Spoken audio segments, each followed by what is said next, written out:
दोस्तों, क्या public holiday का अधिकार एक मौलिक अधिकार माना जा सकता है?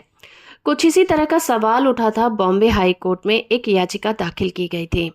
इस केस का टाइटल है Krishna bhai Nathu bhai Khutiya and another versus the honourable administrator union territory case.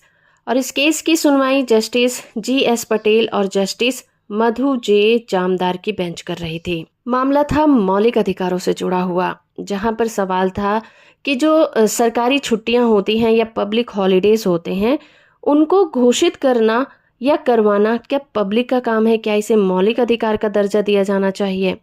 तो हाई कोर्ट ने इस पर कहा कि सार्वजनिक अवकाश जो होते हैं, यानी कि पब्लिक हॉलीडे जो होते हैं, उन्हें घोषित करना सरकार की नीति होती है। इसे मौलिक अधिकार नहीं माना जा सकता। और इस देश में हमारे पास पहले से ही बहुत सारी पब्लिक हॉलीडे हैं। शायद ये पब्लिक छुट्टियों की संख्या को बढ़ाने की एक बेवजह कोशिश हो सकती है। ये मामला किशन भाई नाथू भाई गुटिया ने दायर किया था। उनका कहना था कि 2 अगस्त 1954 को दादरा और नगर हवेली ने पुर्तगाली शासन से स्वतंत्रता प्राप्त की थी और भारत का हिस्सा बन गए थे। उन्होंने कोर्ट में ये भी कहा कि 1954 से लेकर 2020 तक 2 अगस्त को स्वतंत्रता की मान्यता में पब्लिक हॉलिडे के रूप में इजाजत दी गई थी, जिसके बाद 29 जुलाई 2021 को इस छुट्टी को रद्द कर दिया गया था।